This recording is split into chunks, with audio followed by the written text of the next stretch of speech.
Assalamualaikum warahmatullahi wabarakatuh. Teman-teman, di pertemuan kali ini teman-teman nanti review materi saya 100 kata aja.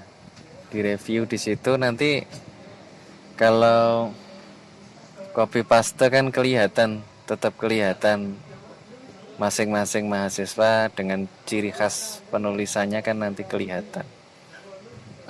Pemilihan katanya itu, jadi teman-teman 100 kata nggak banyak, sambil minum air putih sambil makan tuh 10 menit selesai insya Allah gitu ya, insya Allah nggak memberatkan. Terus selain review, nanti teman-teman reviewnya kan dijabri ke PJ sama saya, sama di komentar YouTube. Selain itu japri ke saya dan ke PJ progres artikel yang teman-teman buat sesuai tema. Tuh, oh Pak, progres saya ini saya kesulitan, belum ada kata yang saya tulis satupun karena lagi ada kendala di rumah. Itu nggak apa-apa. Oh, saya sudah sampai sejauh ini Pak. Saya sudah menemukan hal-hal baru yang bisa saya kaji ulang, data history fact atau fakta historis yang sudah saya dapatkan, perbandingan teori. Ini menarik Pak untuk saya angkat. Nah, kan beda-beda tuh, ada yang dinamika pribadi, ada yang punya spirit lebih, itu nggak masalah, nggak mempengaruhi nilai juga, Yang penting teman-teman itu ya review japri ke PJ sama saya. Nah, kita hari ini membicarakan hal sederhana nih, syarat disebut pers. Jadi bagaimana kemudian media-media itu bisa disebut sebagai pers. Nah, di sini memang secara administratif itu perusahaan pers itu disyaratkan untuk memiliki izin yang dibuktikan dengan surat izin usaha penerbitan pers, SIUP. Surat izin usaha penerbitan pers. Namun nah itu catatan history fact-nya ya, kalau kita bicara historical sejarah ya. Namun sejak diberlakukannya Undang-Undang Nomor 90 Tahun 99 tentang pers, Undang-Undang Pers, tidak lagi disyaratkan adanya SIUP.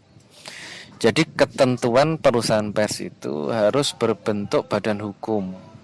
Nih ya, ini ditegaskan dalam pasal 9 ayat 2 Undang-Undang Pers, bahwa setiap perusahaan pers itu harus berbentuk badan hukum Indonesia. Nah sayangnya, ini kita historis ya, fase ya, kita bicara tahapan ya. Sayangnya dalam penjelasan pasal 1 angka 2 Undang-Undang Pers maupun dalam penjelasan pasal 9 ayat 2 Undang-Undang Pers tidak dijelaskan lebih lanjut badan hukumnya itu seperti apa yang harus dipilih. Karena kan kita tahu badan hukum di Indonesia itu yang kita tahu kan ada PT, ada yayasan, ada koperasi. Nah itu yang seperti apa yang diminta. Maka kemudian kita juga akan bingung apakah kemudian jika PT itu didirikan untuk mencari keuntungan, apakah kalau badan hukumnya yayasan didirikan bertujuan untuk mencapai tujuan tertentu, utamanya bidang sosial, keagamaan, kemanusiaan, ataukah kemudian koperasi yang tujuannya itu untuk memajukan kesejahteraan para anggotanya. Nah, hal-hal ini yang kemudian berkembang dan kemudian didapatkan pemahaman berikutnya.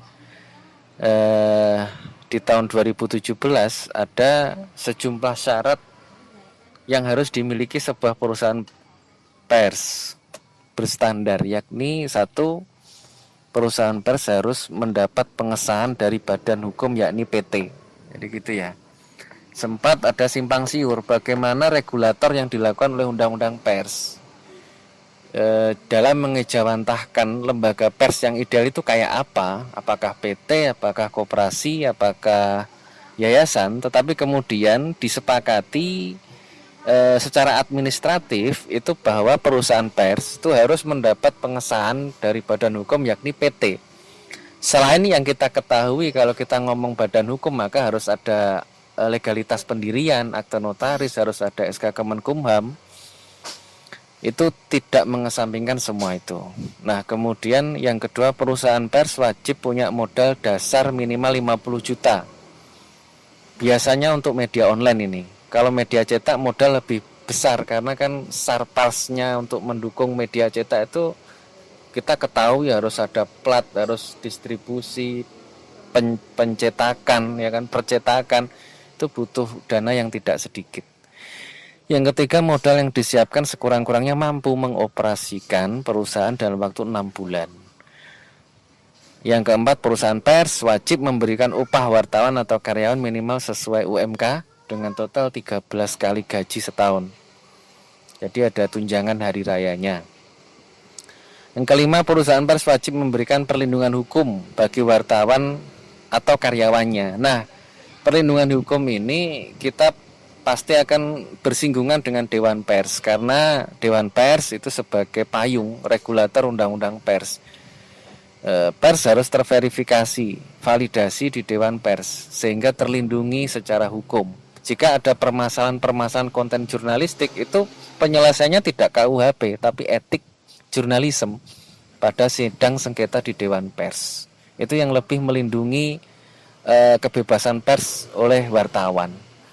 Jadi yang dimaksud perusahaan pers wajib memberikan perlindungan hukum bagi wartawan atau karyawannya, termasuk UKW ya, uji kompetensi wartawan. Itu juga memberikan perlindungan hukum kepada wartawan. Yang keenam, perusahaan pers memberikan pendidikan dan pelatihan agar wartawan mengikuti perkembangan zaman dengan cerdas. Yang ketujuh, badan hukum perusahaan pers tidak boleh dicampur dengan usaha lain untuk kepentingan pribadi atau untuk melancarkan usaha sektor lain. Nah, tidak boleh mencantumkan logo Dewan Pers di semua media yang diizinkan. Yang diizinkan itu hanya mencantumkan bahwa sudah terdaftar dan terverifikasi di Dewan Pers dengan mencantumkan nomornya. Jadi mencantumkan nomor bahwa sudah terverifikasi oleh Dewan Pers, tidak mencantumkan logo Dewan Pers. Media yang sudah terverifikasi biasanya memiliki QR, jadi ada quick response yang khusus terhubung dengan list verifikasi web resmi Dewan Pers.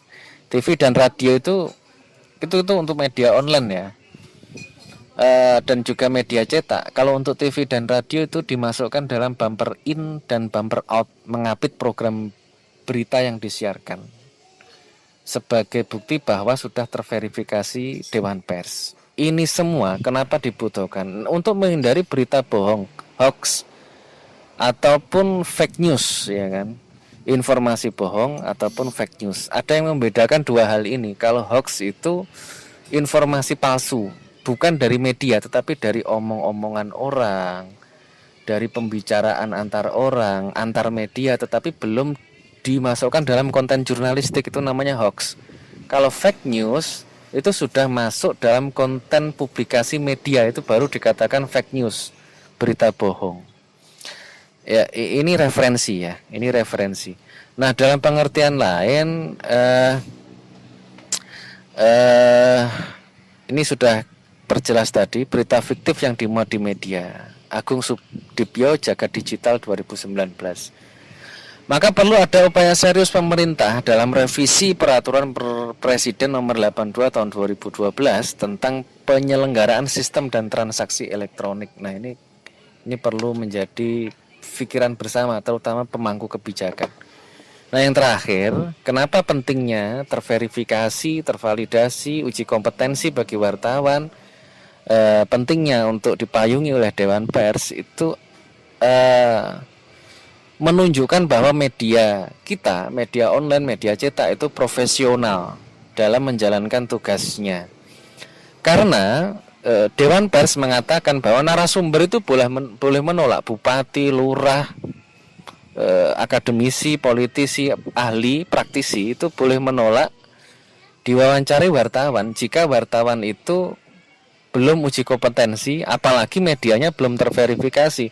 Jadi saat diwawancara wartawan, terutama kasus-kasus yang agak sensitif, kita boleh tanya dulu tuh kartunya apa, wartawan dari media mana.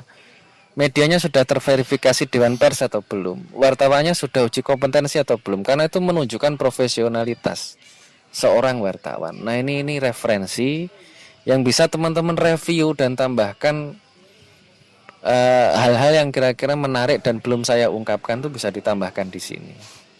Nah, itu saja, jangan lupa reviewnya, jangan lupa juga yang kedua Jabri ke PJ dan saya terkait perkembangan artikel yang teman-teman buat itu sampai sejauh mana. Nggak harus selesai, nggak harus ada perkembangan, tapi minimal teman-teman sampaikan ke saya kendalanya apa. Itu ya. Terima kasih. Assalamualaikum warahmatullahi wabarakatuh.